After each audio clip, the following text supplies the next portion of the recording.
Bismillahirrahmanirrahim. Alhamdulillahi rabbil alamin. Wassalatu wassalamu ala asyrafil anbiya'i wal mursalin wa ala alihi wa sahbihi ajma'in. Allahumma akhrijna min zulumatil wahmi wa akrimna binuril fahmi waftah alaina bima'rifatika wassahal lana abwaba fadlika ya arhamar rahimin.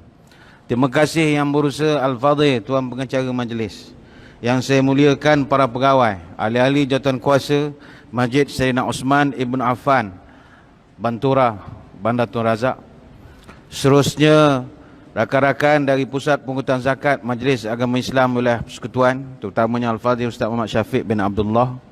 Seterusnya, tuan-tuan guru, para alim ulama, para habaib, muslimin muslimat, hadirin hadirat, tuan-tuan puan-puan, moga-moga dirahmati Allah sekalian.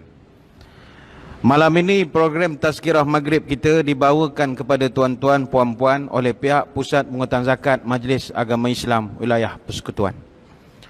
Saya bersyukur kehadrat ilahi sekali lagi dapat menyampaikan syarahan di masjid ini. Kali terakhir saya menyampaikan ceramah di sini kira-kira 566 hari yang lalu. Lebih tepat lagi hari Jumaat 20 Januari tahun 2017. Maknanya sudah 1 tahun, 6 bulan, 20 hari. Dan saya percaya tuan-tuan pun dah tak ingat apa yang saya ceramahkan ketika itu. Kita bercerita tentang akidah ahli sunnah wal jamaah. Malam ini kita akan bicarakan satu tajuk seperti yang telah ditetapkan oleh pihak penganjur, iaitu korban selari dengan sunnah.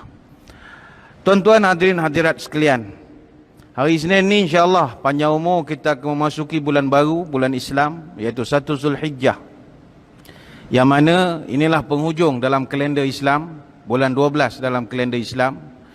Dan seperti yang kita maklum, bulan Zulhijjah ini mengandungi begitu banyak sekali kelebihan dan keutamaan. Para ulama' banyak mengarang kitab-kitab, tulisan-tulisan tentang keutamaan dan kelebihan, terutamanya 10 hari pertama daripada bulan Zulhijjah, bermula daripada Isnin ini. Dalam satu hadis panjang daripada Ibnu Abbas radhiyallahu anhu disebutkan, "Ma min ayyamil a'malu salihu fiha ahabbu ilallah min hazil ayyam, yakni ayyamal 'ashr." Tidak adalah satu amal ibadat, amal soleh yang dilakukan oleh hamba-hambaku yang sangat dicintai olehku, kata Allah, melebihi daripada amalan yang orang itu lakukan pada hari-hari ini. Yang dimasukkan sebagai hari-hari ini, yakni ayyamal 'ashr, iaitulah 10 hari pertama bulan Zulhijjah. Lantas sahabat pun bila dengar Nabi sebut begitu, mereka bertanya, "Ya Rasul, wala jihadu fisabilillah?" Adakah amalan 10 Zulhijjah yang pertama itu boleh challenge dengan amalan jihad fisabilillah? Sebab kita maklum jihad ni dia punya fadilat begitu besar. Maka dijawab oleh Nabi, wala jihadu fi sabilillah. Jihad pun tak boleh challenge, kata Nabi. Kecuali illa rajulun kharaja bin nafsi wa malihi falam yarji' min zalika bi syai'. Kecuali orang itu keluar berjihad, tak balik-balik dah. Barulah setaraf dengan orang yang beramal ibadah 10 Zulhijjah yang pertama atau 10 awal Zulhijjah. Banyak dalil-dalil kalau kita lihat yang menunjukkan tentang kelebihan dan keutamaan 10 Zulhijjah ini. Dalam Quran surah Al-Fajr ayat yang kedua, Allah sendiri menyebut walayalin 'ashr, dan demi malam yang 10. Kata para ulama, antaranya Ibn Rajab Al-Hambali, ketika dia menafsirkan ayat ini, kata dia yang dimaksudkan sebagai demi malam yang 10 adalah 10 hari Zulhijjah. Dalam kitab Zadul Ma'ad pula disebutkan 10 malam terakhir bulan Ramadan itu lebih afdal daripada 10 malam pertama bulan Zulhijjah. Tetapi 10 hari pertama bulan Zulhijjah lebih utama dari 10 hari terakhir Ramadan.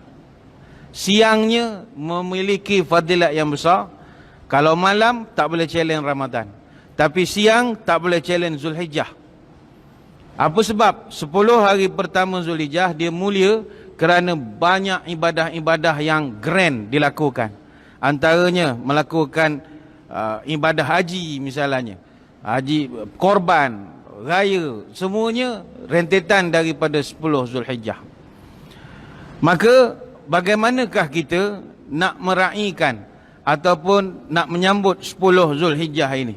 Kata para ulama, bulan Zulhijjah ni dia bulan mulia juga. Kalau mereka susunkan, kalau Ramadan dia mulia kerana adanya Lailatul Qadar, bermula 21 sampai 30 hari bulan. Kalau bulan Muharram dia mulia kerana adanya Ashura, 10 Muharram. Tapi kalau Zulhijjah itu dia mulia start daripada awal, khususnya 9 sampai 13. Kerana itu adalah masa untuk orang sibuk dengan ibadat haji dan juga korban.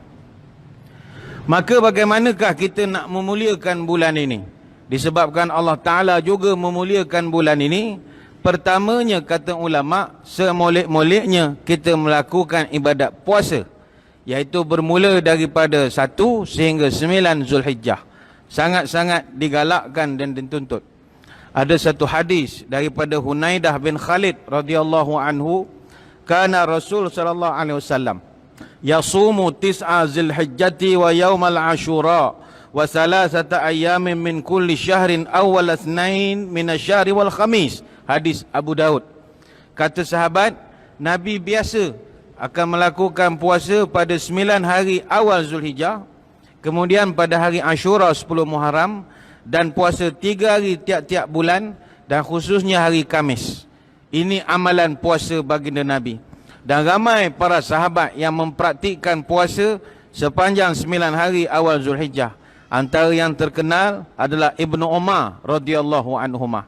Bila sebut nama Ibnu Umar, inilah satu-satunya sahabat yang tiru Nabi 100%. Apa Nabi buat, semua dibuat. Jadi orang akan tengok lepas Nabi wafat, apa Abdullah bin Umar buat. Kalau dia buat, itu biasanya Nabi pun buat juga.